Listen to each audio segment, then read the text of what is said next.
amigos y amigas, nuevamente les damos la cordial bienvenida a este programa Voces y Propuestas acá en Wambra Medio Digital Comunitario. Reiniciamos el programa, tuvimos un pequeño inconveniente con el audio. Estamos ya listos y listas para iniciar esta jornada informativa. Estamos chequeando, amigos y amigas, avísennos que estemos todo bien con el audio. Tenemos solo un pequeño desfase con la cortina que está sonando muy alta, la cortina musical.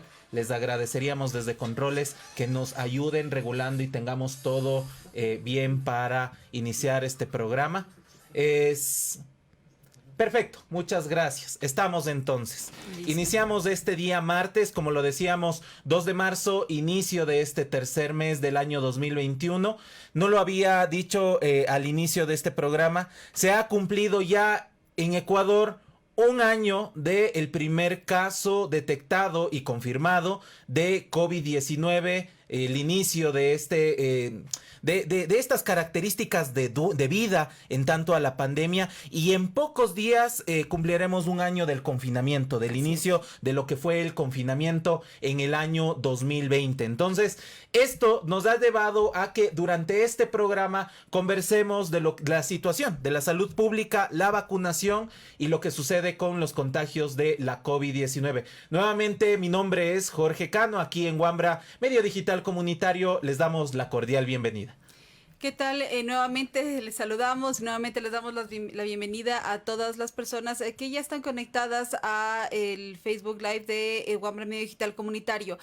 Vamos en breve, vamos a estar con el doctor Víctor Álvarez. Esa va a ser la primera entrevista del día de hoy y justamente vamos a conversar sobre lo que está pasando con la vacunación, qué está pasando, cuáles han sido los planes, están, digamos, los planes acordes a lo que se necesita precisamente para una situación como la que estamos viviendo. Entonces, en breve tomaremos contacto con él. Posteriormente también estaremos con Angélica Porras, quien nos hablará precisamente de el acceso a la salud, acceso a la información pública. Precisamente el tema del plan de vacunación es un tema que no ha sido informado, que incluso lo ha tratado de manera confidencial, y para poder acceder a esta información, lo que se ha hecho es hacer una acción de acceso a la información pública. Todo eso vamos a conversarlo con nuestros invitados en breve. Vamos a establecer conexión con nuestro primer invitado, y hasta eso, mientras hacemos la conexión, pues precisamente conversar qué es lo que ha pasado en estos días. En estos días, pues, tuvimos la renuncia del ministro de Salud, Juan Carlos Ceballos, después de varias críticas precisamente al manejo de la vacunación.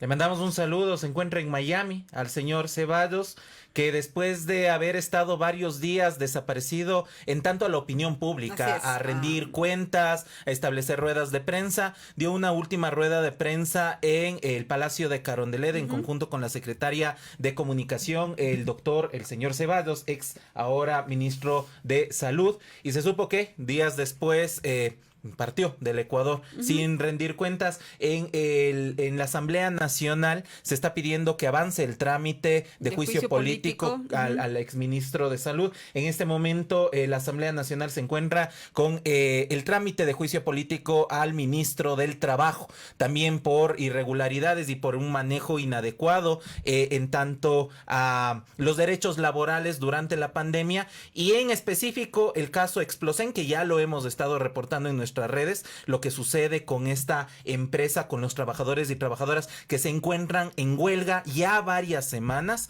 y que varios es una meses, de las... en realidad, o sea, ya son como más de 6 meses que están en huelga realmente en Explosen, y sin que haya una voluntad real de solucionar, digamos, el conflicto. Eso por una parte. Y con respecto al tema de salud, del ministro de Salud, pues no solamente, si él renuncia como ministro, pues hay hasta 2 años para que la Asamblea igual ejecute un juicio político. Digamos, de eso no habría problema. Sin embargo, habían demandas penales en contra de él. Tanto la Defensoría del Pueblo como organizaciones le habían puesto demandas penales por diferentes razones. Una de ellas era el tráfico de influencias, que es un delito que está tipificado en el COIP, y a esos, finalmente, el que él se haya ido a Miami sin saber si realmente hay un retorno de él, o sospechando, digamos, que no hay un retorno de él, precisamente complica esos procesos, ¿no? Complica los procesos penales, porque finalmente los políticos se pueden hacer.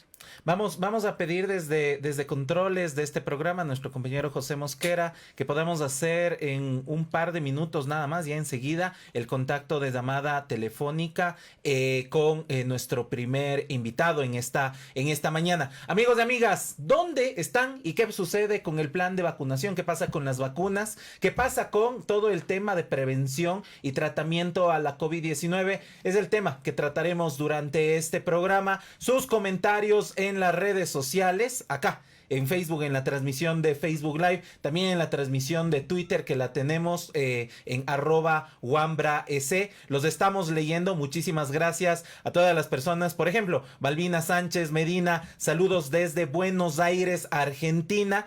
Al inicio también, por estos desperfectos un poco técnicos, olvidamos decir... Mantenemos este programa por los comentarios y los mensajes y correos electrónicos que nos enviaron a todos ustedes, amigos y amigas. Muchísimas gracias por apostarle a este programa de análisis aquí en Wambra Medio Digital Comunitario. Continuaremos con el programa Voces y Propuestas hasta el día de las elecciones, del 11 de abril. O sea, digamos, sí. Entonces, justo estaremos aquí compartiendo el espacio con personas que justamente están trabajando desde las organizaciones que están, digamos, activando y precisamente la exigencia de derechos. Ya tenemos conexión con nuestro primer invitado. Sí. Como es vía telefónica, le pediremos a nuestro compañero de controles que nos pueda facilitar la llamada, porque si no, no nos escuchará el entrevistado. Tenemos la llamada telefónica, listo. Muy buenos días, nos encontramos por acá en esta primera conversación, ya lo tenemos en pantalla, si es que me ayudan también con la referencia gráfica, la fotografía de nuestro invitado. Nos encontramos con el doctor Víctor Álvarez, presidente del Colegio de Médicos de Pichincha, parte también del equipo médico del Hospital Eugenio Espejo. Muy buenos días, un gusto, un saludo a toda su audiencia y estamos el Colegio Médico presto para responder todas las inquietudes. Muchas gracias, doctor Álvarez. La primera pregunta que queríamos hacerles es, desde el Colegio de Médicos, ¿cuáles son los principales cuestionamientos que se han hecho a la gestión del ministro Ceballos y en particular a los problemas que venimos observando con la vacunación contra la COVID-19? Bueno, nosotros desde el inicio le hemos planteado al exministro Ceballos la necesidad de que los profesionales de la salud contemos con equipos de protección adecuados, que sigan la norma técnica, que tengan un flujo adecuado y que nosotros estemos seguros en ese sentido. Segundo, le habíamos manifestado al exministro que la necesidad de masificar las pruebas de diagnóstico, las pruebas PCR y las pruebas rápidas. Usted ve que hemos cumplido un año de la pandemia, del primer caso, y nosotros no hemos sobrepasado el 1.000.000 de pruebas PCR. Esa es una situación muy grave porque no podemos hacer proyecciones estadísticas ni análisis epidemiológicos para una buena respuesta a la pandemia. También, últimamente, acerca del proceso de vacunación, nosotros habíamos solicitado que este proceso sea transparente, que se socialice todo el cronograma del proyecto, y obviamente tuvimos una respuesta negativa en ese sentido. El proceso de vacunación inició de una manera turbia, inició con aspectos no técnicos, sino aspectos personales, de amistades y de grupos. Entonces, lo que nosotros rechazamos es que el proceso de vacunación en ese momento era excluyente y obviamente no cumplía, por lo menos con ese boceto de cronograma que se tenía, que la fase 0 era para profesionales de la salud, personas de la tercera edad que están habitando o están en centros de atención geriátrico, y los trabajadores de los niños.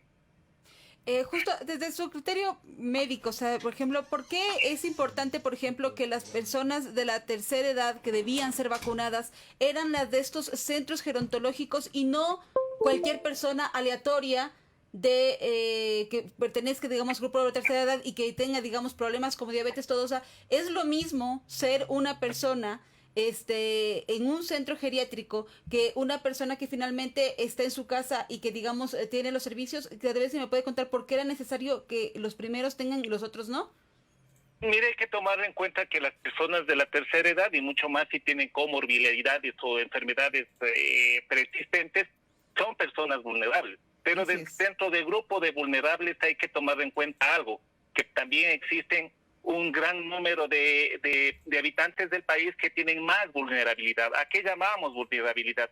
Son pacientes que no tienen las mismas condiciones económicas, que no tienen las mismas situaciones de hábitat. Por ejemplo, no vamos a comparar a una persona que vive en un barrio residencial de la ciudad de Quito o un condominio de uno de los valles exclusivos de la capital y donde paga alrededor de $500, $600 por mes, a una persona que habita en un centro gerontológico del estado donde no existe un presupuesto adecuado, donde las condiciones son de sanidad, de infraestructura y de alimentación son básicos, y mucho más en las personas que no tienen ni esa oportunidad y que viven en barrios marginales, donde se encuentran en hacinamiento con un proceso de malnutrición y con una incluso con una deficiente atención sanitaria. Entonces, esos son los que se tiene que medir, las vulnerabilidades. Entonces,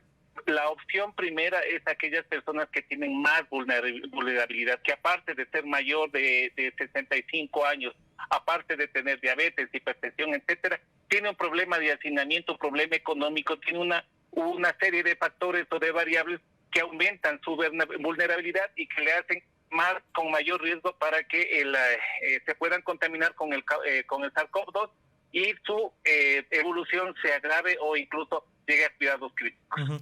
Buenos días, doctor Álvarez. Le saluda Jorge Cano desde acá, desde Wambra EC.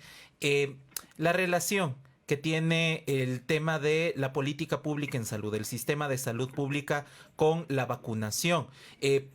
Que nos pueda hacer una reflexión justo sobre qué tiene que ver, que no es un hecho aislado la vacunación, el tema justo, por qué está fallando la vacunación versus el sostener todo un sistema de salud pública que tiene que ver con la prevención, la atención y es en este caso también una campaña de vacunación. Bueno, dentro de la prevención está obviamente todos aquellos actos en los cuales se pueden hacer procesos para evitar la transmisibilidad de cualquier tipo de enfermedad, y uno de ellos son las vacunas. Los procesos de salud en el país lastimosamente han dejado a un lado al factor más importante, a la base de todo proceso de salud, que es la atención al primer nivel, prevención, promoción y educación para la salud. En relación a esto, hay que partir de un concepto importante. En la Constitución se habla de la atención de salud universal. También se habla del derecho que tenemos todos los ecuatorianos a la igualdad. Todos somos iguales ante la ley y obviamente todos tenemos las mismas características de igualdad ante la salud. Entonces, ¿por qué existen personas en el proceso de vacunación que no estuvieron en la fase 0 y que se beneficiaron por factores extrasanitarios, como puede ser factores de políticos, amistad, factores incluso de familiaridad? Eso es lo que nosotros rechazamos. En la vacunación, todo proceso de salud tiene que ser universal y tiene que dar prioridades a todos aquellos segmentos que tienen mayor vulnerabilidad. En ese sentido, tenemos que hablar y definir la situación.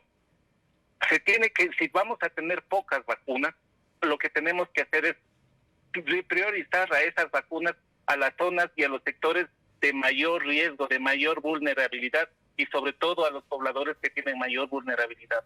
Ellos son los que, a esas personas es el objetivo de un proceso de vacunación. Y posteriormente, obviamente, al ya atender a esos sectores de alto riesgo, vamos a disminuir la transmisibilidad conjuntamente con un buen proceso de contención que está soportado o avalizado por una política de prevención, promoción y educación de la salud. Ujú.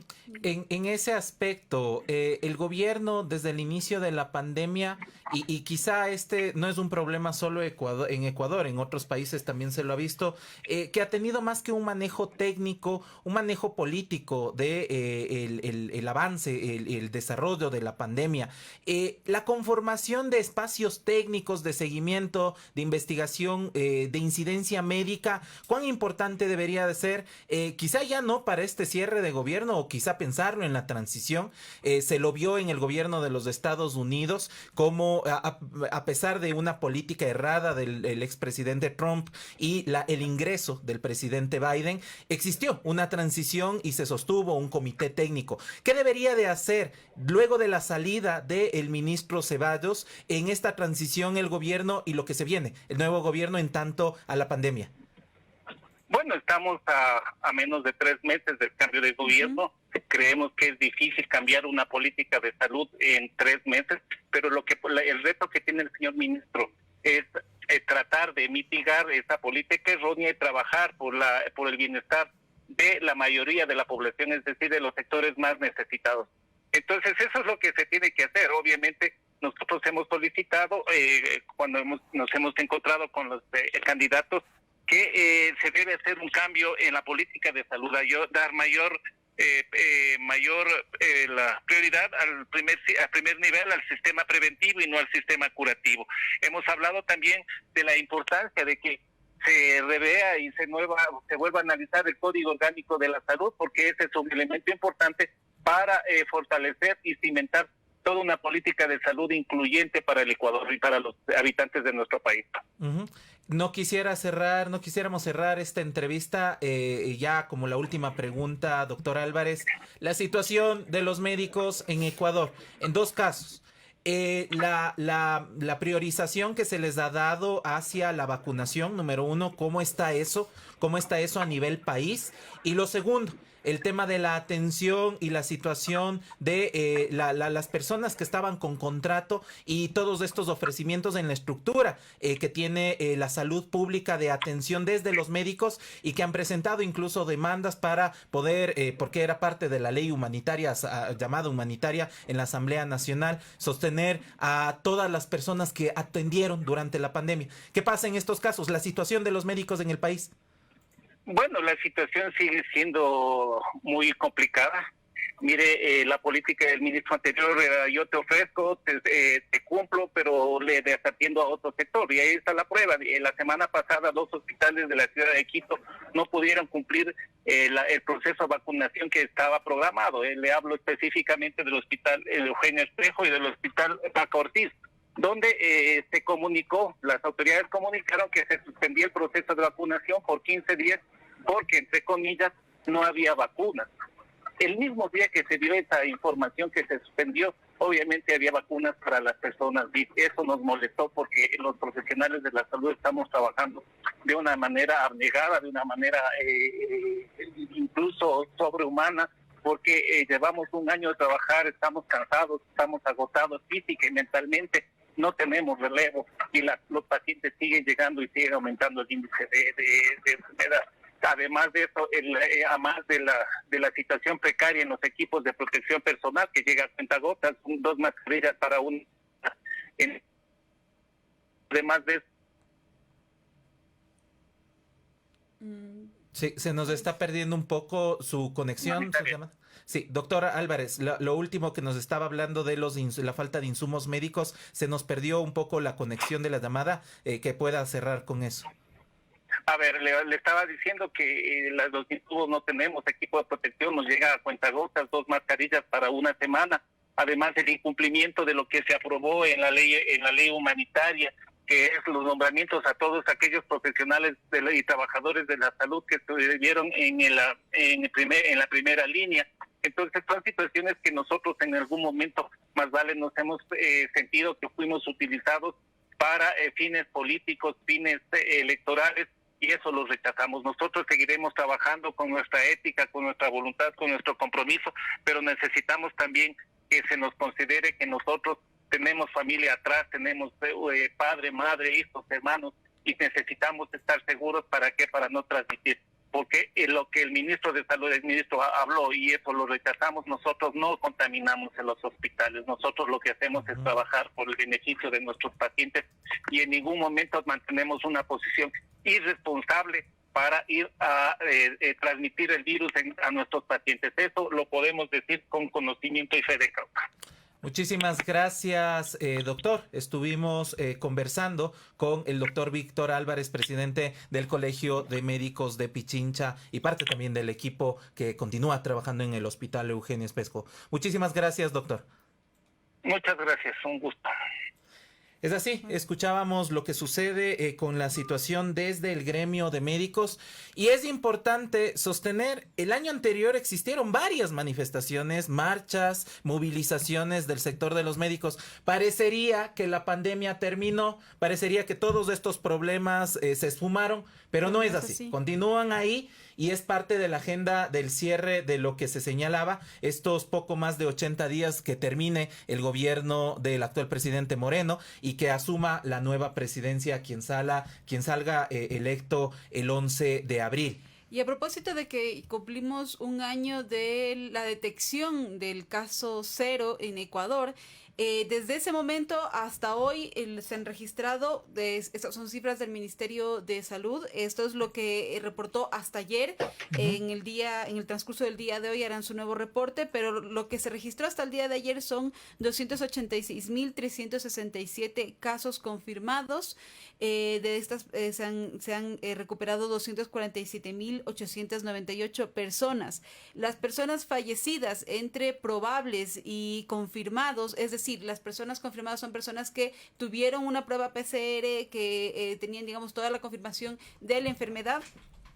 Y los probables son personas que tal vez hicieron otras pruebas que presentaban síntomas y que tal vez, pero no accedieron tal vez a una prueba PCR. Son en total 15.832 personas que han fallecido en Ecuador a causa de la COVID-19. Esto no cuenta, digamos, muchas otras enfermedades que, por lo que conversábamos, el problema, digamos, de atención de salud pública se vio completamente desbordado y hubo otras enfermedades que simplemente no tuvieron atención o que simplemente el acceso se volvió muy difícil y que también provocaron otras muertes. Con eso, digamos, cerrar esta parte que hemos hablado estrictamente de la salud, y ya tenemos también conexión con nuestra siguiente invitada, que es la abogada Angélica Porras.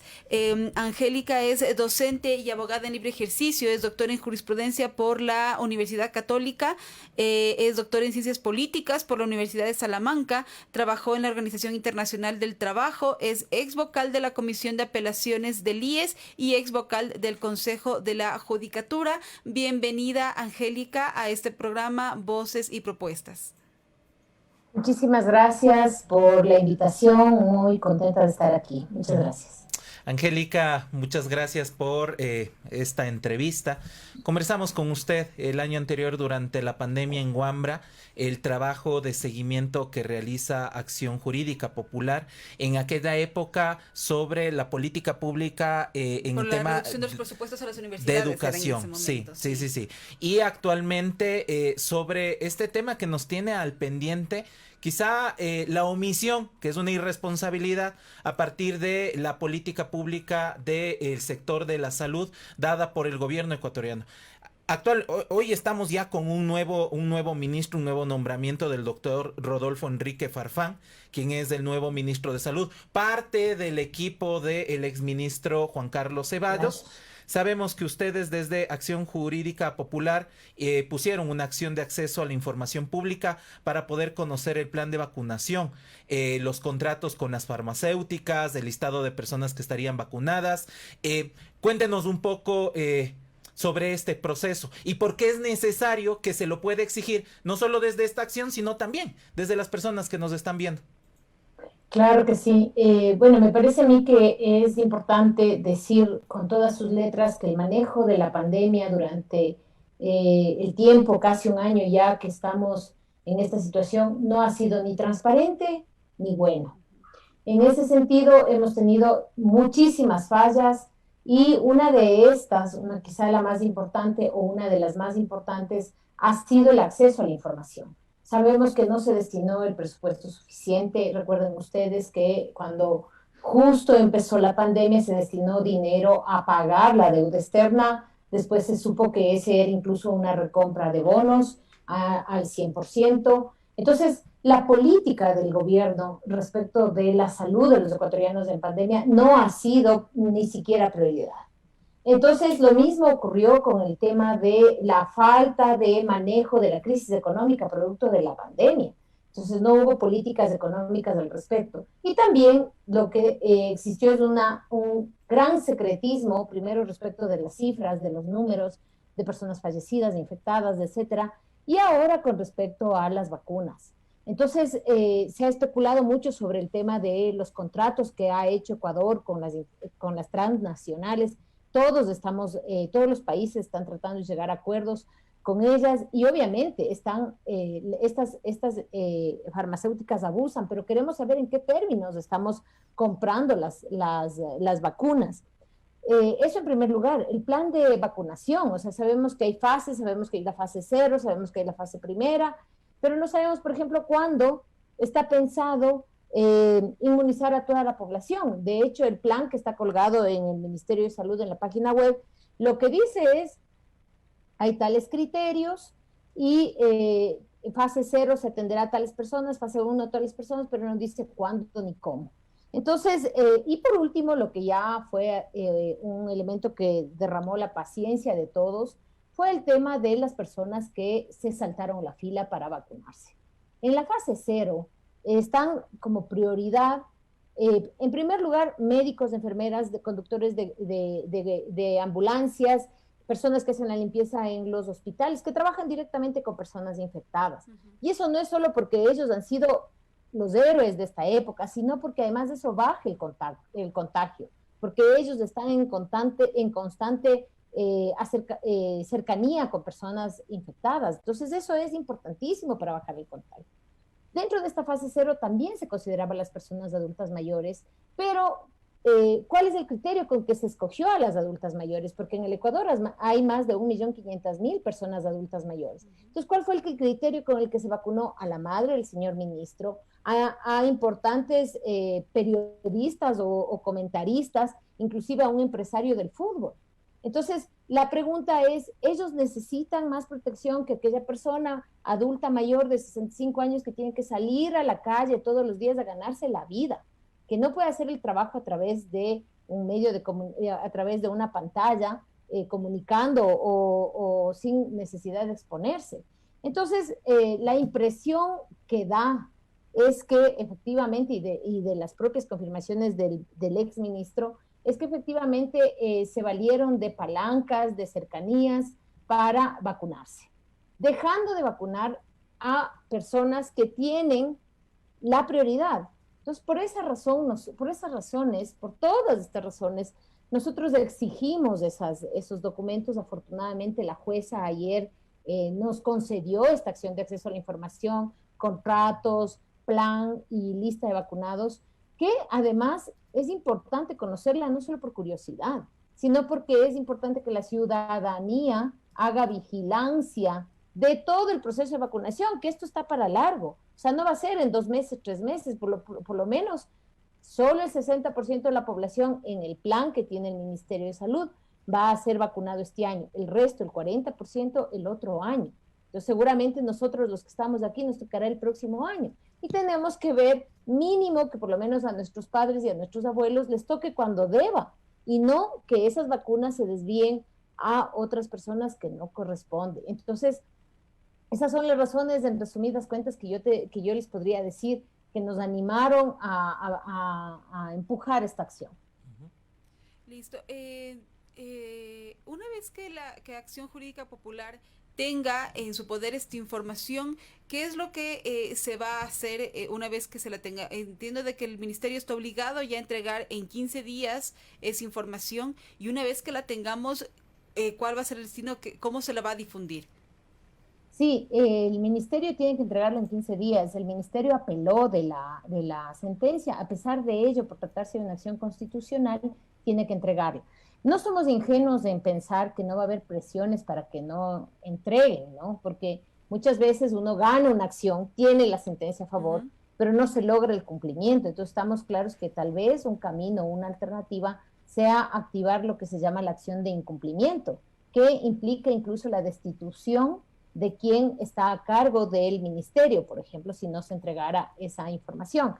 Pero si es que se entrega esa información, sea cuando se entregue, sea ahora dentro de 15 días, o sea cuando se pelee a través de la acción de cumplimiento de sentencia constitucional, lo que nosotros pensamos es publicarla, porque nos parece que tiene que conocerla todo el país, y además, si es que de esa lista se derivan responsabilidades.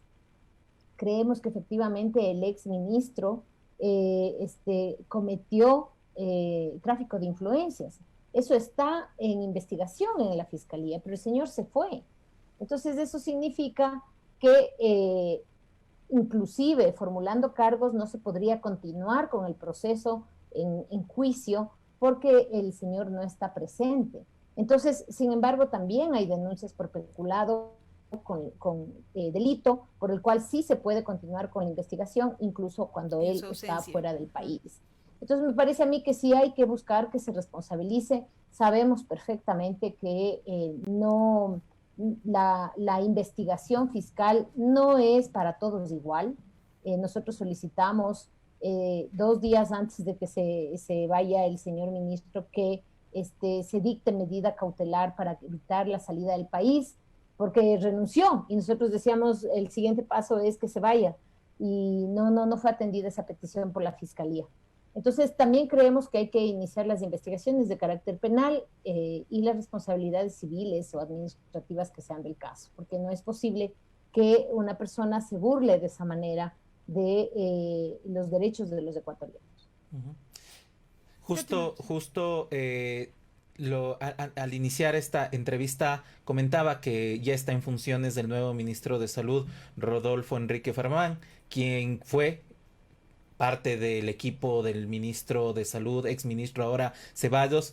¿Cuál sería justo las acciones que debería de tomar inmediatamente el señor Farfán en tanto a esta transparencia del plan de vacunación, la implementación que se ha dado con la llegada de varios lotes ya al Ecuador de las vacunas para la COVID-19, tomando en cuenta que la pandemia continúa, los casos continúan y que hay un sistema de salud público que requiere de estas políticas públicas que atiendan a la ciudadanía, pero programáticamente? Entonces, ¿cuál sería la acción que debería de tomar el nuevo ministro de Salud? Bueno, en primer lugar, transparentar la forma como se está realizando la vacunación, el programa de vacunación. Esto va más allá de conocer el plan de vacunación. O sea, nosotros, o al menos lo que está publicado en el Ministerio de Salud, está el plan. Dice, hay una lista de hospitales a los cuales se les ha entregado en la primera fase un número tal de dosis de vacuna. Hay unos protocolos que dicen que los puntos de vacunación tienen que recibir las vacunas de esta manera, que tienen que manejarlas de esta otra por el tema del frío que requieren.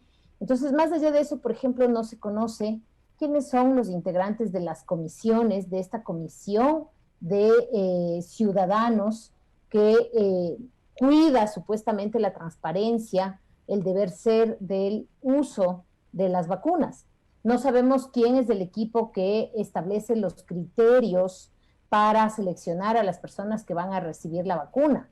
No sabemos cada cuánto se reúne, cuáles son las actas de esta comisión que, por ejemplo, recibe el listado de las personas a vacunarse de cada uno de los hospitales, porque sabemos que en los hospitales hospitales o geriátricos mandan una lista, y en esa lista no sabemos si es que se hace un análisis de si está en primera línea, de si no está en primera línea, y por ahí salió, por ejemplo, que hubo una persona de un hospital que se dedicaba al tema de la comunicación, que se vacunó antes que los médicos que estaban directamente relacionados con el manejo del COVID. Entonces, justamente todos esos elementos del día a día no están claros, no están transparentes. Es importantísimo que el ministro, lo correcto sería que el ministro salga a una rueda de prensa y diga, esta es la manera como estamos manejando la vacunación, y que además haya un pronunciamiento real de parte también del Ministerio de Salud respecto de cómo se manejaron los contratos. Sabemos que los contratos, hay, por lo menos de la información que logramos conseguir ayer, lo que se decía es que los contratos están en proceso, es decir, todavía no están firmados, excepto el contrato con Pfizer. Y además se dijo que no se hicieron mediante un procedimiento de contratación pública. Entonces, ¿cuál es el procedimiento por el que se hizo? Queremos saber cómo se hizo esa contratación, porque sabemos que en el Ecuador todo tiene que ir por el contrato, por una contratación pública, si viene del Estado. Entonces, hay, además, se conoce, es un rumor, de que existen cláusulas de confidencialidad en los contratos, pero bueno, eso es inconstitucional, porque nuestra legislación y nuestra constitución establece que se debe conocer cuánto se ha destinado de dinero, es posible o no es posible que los municipios compren directamente. Claro. Entonces, todos esos elementos es lo que debería transparentar, y una muestra justamente de que se va a cambiar en la política de salud sería esa de parte del ministerio. Angélica, justo acabas de comentar algo que a mí me parece que es muy importante que lo entendamos. El tema de la confidencialidad fue una de las excusas que dio Ceballos cuando se le preguntaba ¿por qué no transparenta esto? ¿Por qué no hay el listado? ¿Por qué no se difunde el plan de vacunación? Y dijo, es confidencial, es un tema confidencial, no se puede emitir. ¿Qué información es la que un ministerio, una cartera de Estado, que un gobierno puede establecer como confidencial, y cuál es el proceso para establecer a esa información como confidencial? ¿Y cuáles son los criterios para que algo sea confidencial también? O sea. Claro que sí. A ver, en primer lugar, la confidencialidad, como dice la Ley de Acceso a la Información Pública, de Transparencia y Acceso a la Información Pública, debe ser declarada por alguna autoridad mediante, antes de que sea pedida la información, y además conforme a la ley. Es decir, la ley es la que especifica la manera como se va a declarar algo como confidencial. Entonces, la Ley de Transparencia establece ciertos aspectos que son de entrada, por principio, confidenciales, como los que tienen que ver con materia de seguridad nacional, etcétera. Obviamente en ningún momento habla de contratos como estos o de la cuestión de salud. Sin embargo, la ley del paciente establece que hay confidencialidad para el estado de salud, para la historia clínica. Entonces, si por ejemplo alguien pretende averiguar cuál es el estado de salud de una persona o pretende tener acceso a su historia clínica, eso es confidencial. Ahora, si es que a alguien, como por ejemplo el Ministerio de Salud, se le ocurre declarar que la lista de personas que han sido vacunadas es confidencial, necesita declararlo con anterioridad y necesita hacerlo mediante algún mecanismo legal, una resolución, un decreto, algo.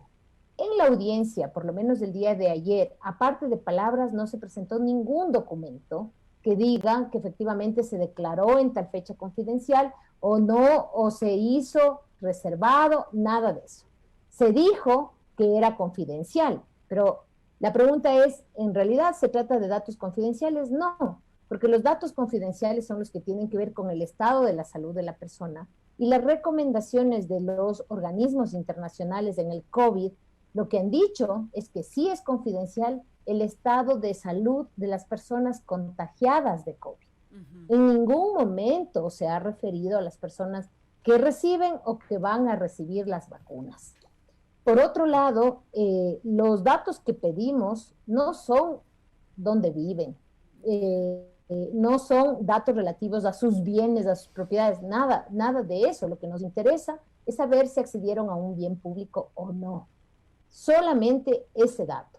Entonces, equivale al dato del padrón electoral. Usted ahí tiene sus nombres, apellidos, tiene su cédula y tiene dónde va a votar. Esos son datos públicos.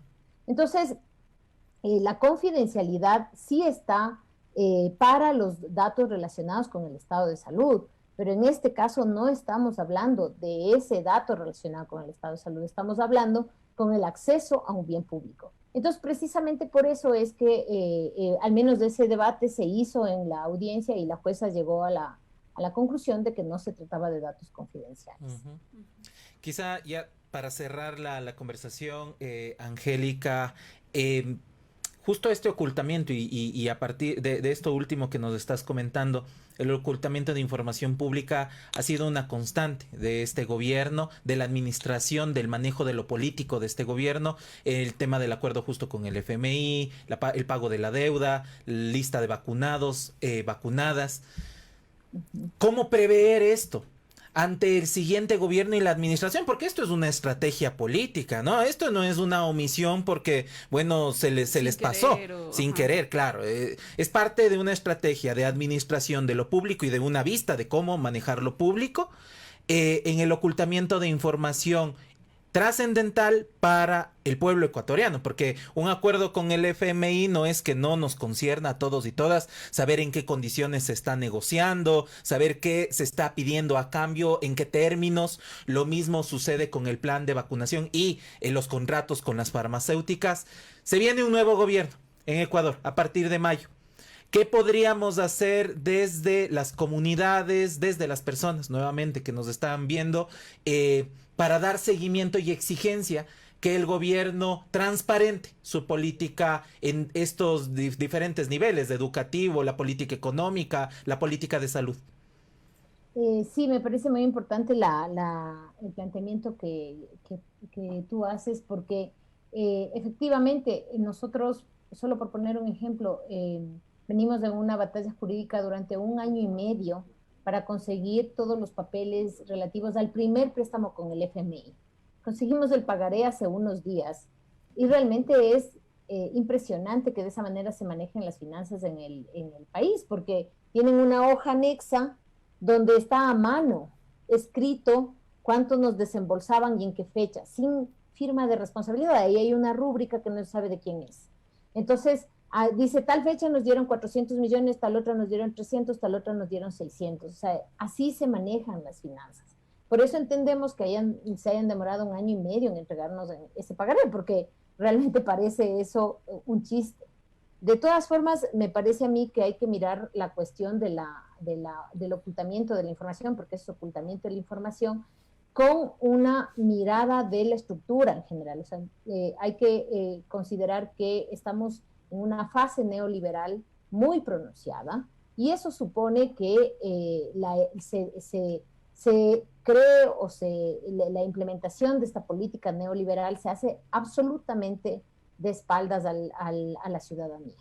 Es decir, no es parte de una política que permite los ajustes en todo sentido, en los salarios, los ajustes en el nivel de vida, los ajustes en los derechos de educación, de acceso a la salud, de acceso a la educación, que tienen que hacerse de espaldas a la población, si no, no podría implementarse.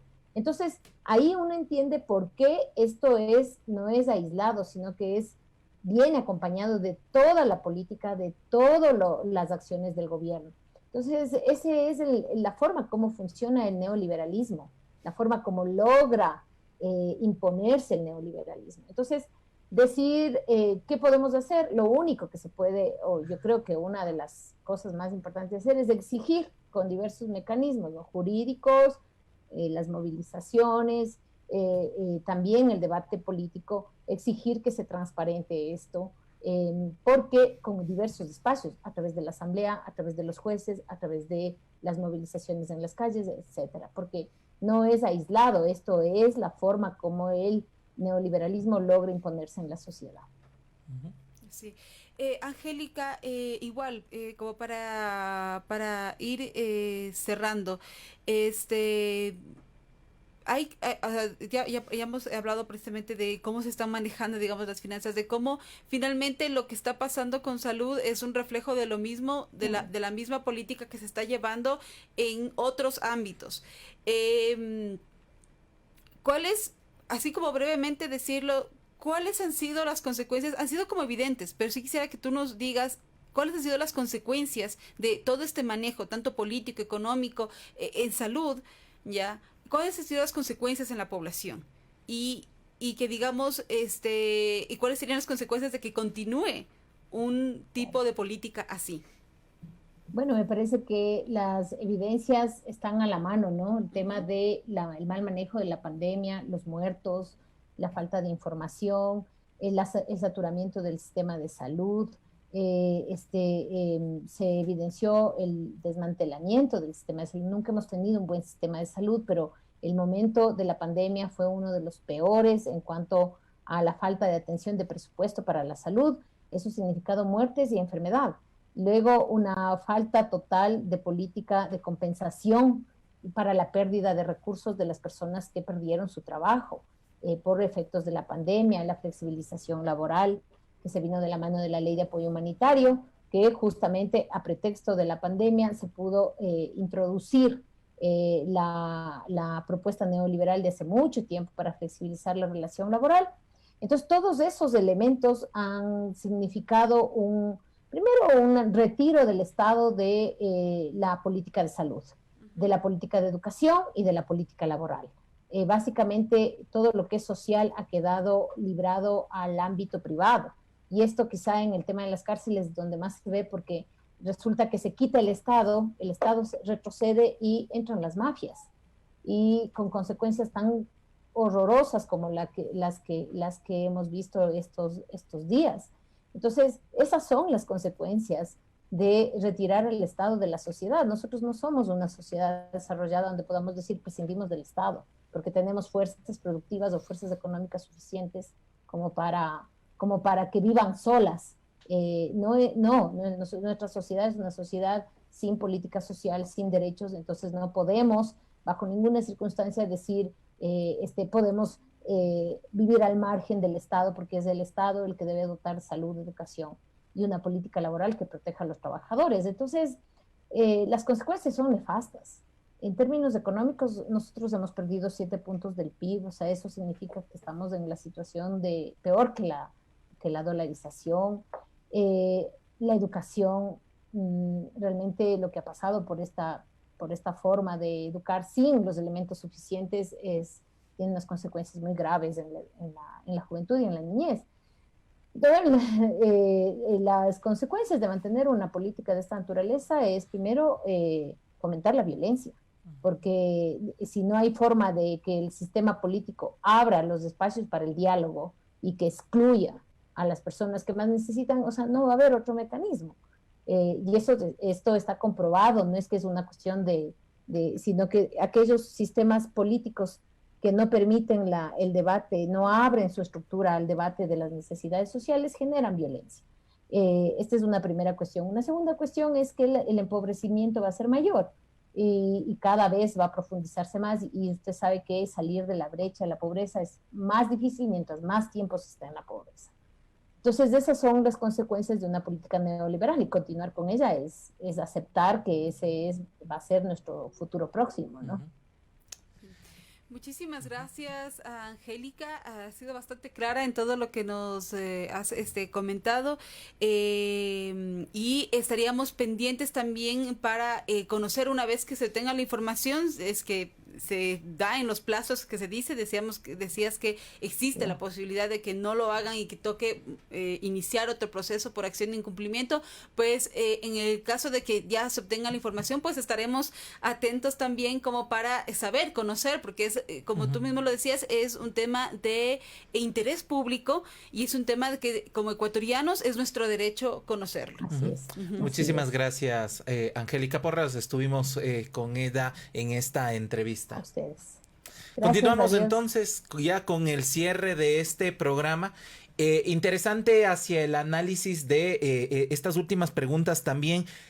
Compromiso de este programa, realizar, y lo veníamos pensando desde Wambra Medio Digital Comunitario, con todo el equipo de redacción, hacer un programa, una investigación, un trabajo periodístico especial de lo que fue el gobierno del señor Lenín Voltaire Moreno Garcés, del señor Lenín Moreno, porque no puede quedar como desaparecido en nuestra memoria algo tan cercano como estas políticas en medio de un estado de shock que ocurrió por la pandemia, del tema laboral, educativo, de salud.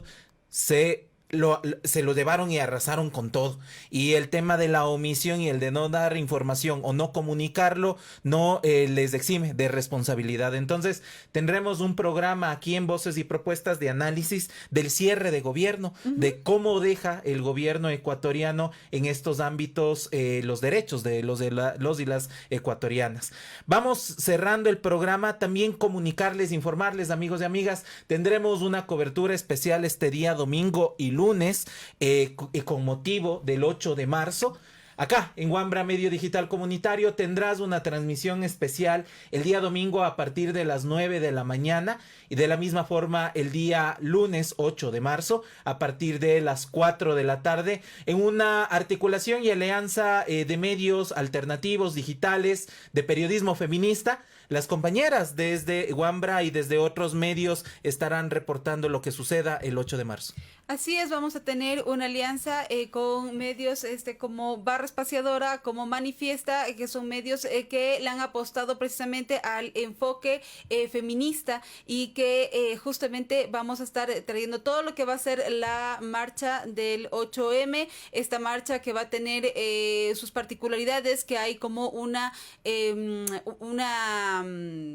planificación más dirigida al tema de bioseguridad, recordando que todavía estamos en pandemia. La marcha del anterior 8 de marzo fue la última marcha que se dio antes de que el mundo entero se confinara. Justo días después de la marcha fue que se declaró la pandemia, pero hasta ese momento, digamos, tuvimos esta fiesta que siempre es la marcha del 8M.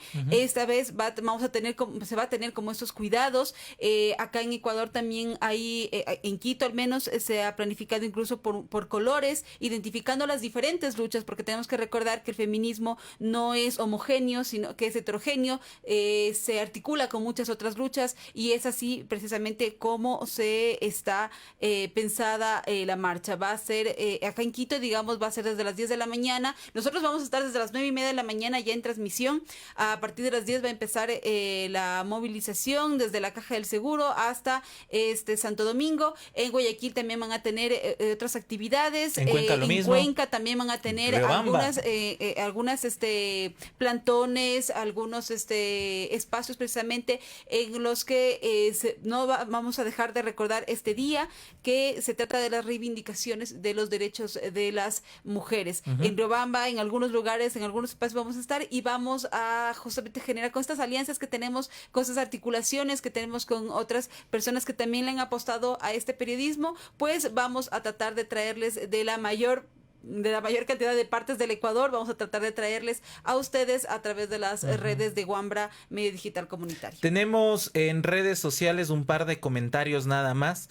Raúl Mideros Morales dice: ocultamiento de información pública y falta de transparencia son sistemáticas y extendidas tanto en el Estado central como en otras instituciones, universidades, GAD, y tal como se afirma, hace parte de una estrategia táctica política para ocultar amarres, privilegios y un tipo de gestión clientelar, que no solo se la da en Ecuador el tema de estos privilegios de la clase política, se los ha visto en varios países y claro, de diferentes tendencias y corrientes de pensamiento político. O sea, no está enlazado a eso, sino está enlazado a otra cosa, a tener, digamos, el acceso y alguna vez he escuchado a alguna persona decirme, bueno, ¿qué harías tú?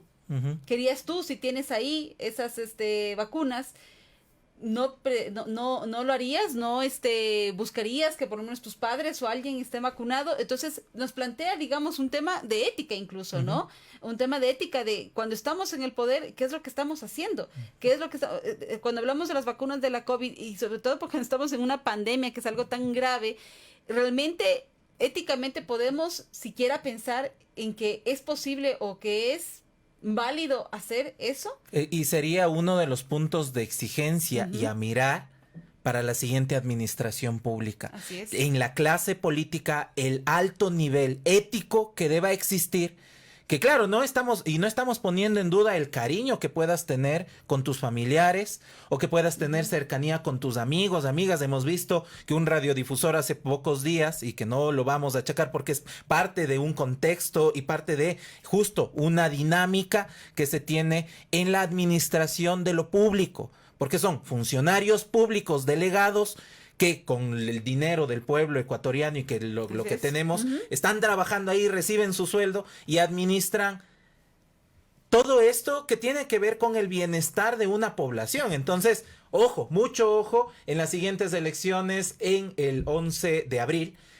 El alto nivel ético que pueda tener no solo el candidato, sino su contexto y su propuesta política, para que no asomen, no aparezcan con este tipo de maniobras, de manejo de la clase política. No solo en Ecuador, y lo iba a nombrar, en Argentina sucede lo mismo. Otra corriente y tendencia política llamado progresismo con el presidente Alberto Fernández, sucedió exactamente lo mismo. Lo mismo entonces, en Perú incluso hay algunas renuncias de algunos ministros porque también resultó un escándalo que era no solamente es el presidente, sino es muchos funcionarios que en efecto les priorizaron la vacunación a sus familias antes que al personal de salud.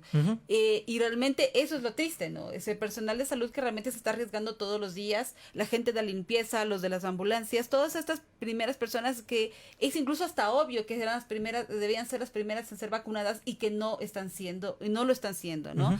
Entonces, sí, alguien en algún comentario cuando estalló, digamos, todo este tema del comunicador, de este empresario del fútbol, vacunados antes, y decir, cuando digamos esta persona emitió su excusa y le decían que tú te vacunes sabiendo que la persona que te está vacunando no lo está, pues ya es algo que debería darnos como, por lo menos debería interpelarnos, por lo menos debería molestarnos, porque o sea, justo cuando hacemos esa pregunta de ¿lo harías? Bueno, pensemos en eso, pensemos en que la persona que me está vacunando en este momento, ya, si es que accedo yo a la vacuna de manera privilegiada, ya, que la persona que me está vacunando la necesita más y no está vacunada, pero sí me está vacunando. Entonces, eso son cosas que deberíamos pensar cuando reflexionamos sobre esto, ¿no? Porque nos da para mucho, nos da para conversar y para hablar mucho. Eso es un tema que seguro en muchos hogares se está conversando, se está discutiendo, sea con indignación, sea cuestionándose a uno mismo, o sea incluso diciendo que tal vez lo haríamos, ¿ya?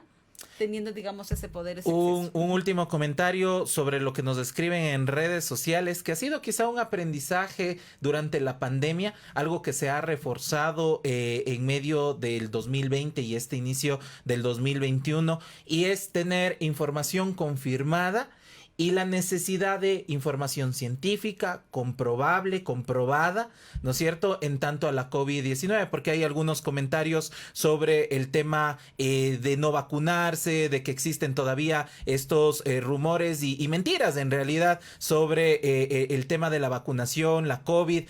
Ha sufrido mucha gente en todas las comunidades y territorios en todo el planeta, en especial en Ecuador. Muchas familias quedaron sin sus familiares por una enfermedad que no la veíamos y que estamos a pocos días de cumplir un año del inicio del confinamiento. Tomarlo con responsabilidad desde los diferentes sectores, tanto la ciudadanía con sus responsabilidades propias del distanciamiento, su cuidado, el cuidado a la comunidad, y eso se aprendió durante el 2020. El sostener la vida depende mucho de la articulación en la comunidad y de sostener el respeto hacia las otras personas y exigirle al Estado lo que debe cumplir, ni más ni menos, las responsabilidades de la política pública. Y nos demostró la pandemia, y esto lo vamos a seguir hablando, del tema de la salud integral y de cómo la salud pública nos garantiza sostener la vida en diferentes condiciones que la podamos como desarrollar, pero finalmente es obligación del Estado garantizar un sistema de salud público de calidad y transparentar todo lo que hemos estado conversando. Entonces, esto lo hago en tanto a varios comentarios que se insisten con este tema de relativizar la salud de las personas, la pandemia, las vacunas. Es un acto en realidad irresponsable que deberíamos de seguirlo conversando y aprendiendo en realidad sobre qué va a pasar con estos meses en tanto a la vacunación, el tema de la prevención, las campañas que tienen que ver con la salud de los y las ecuatorianas. Nos despedimos entonces, Luisa. Muchísimas gracias a todas las personas que estuvieron con nosotras aquí en Wambra Medio Digital Comunitario.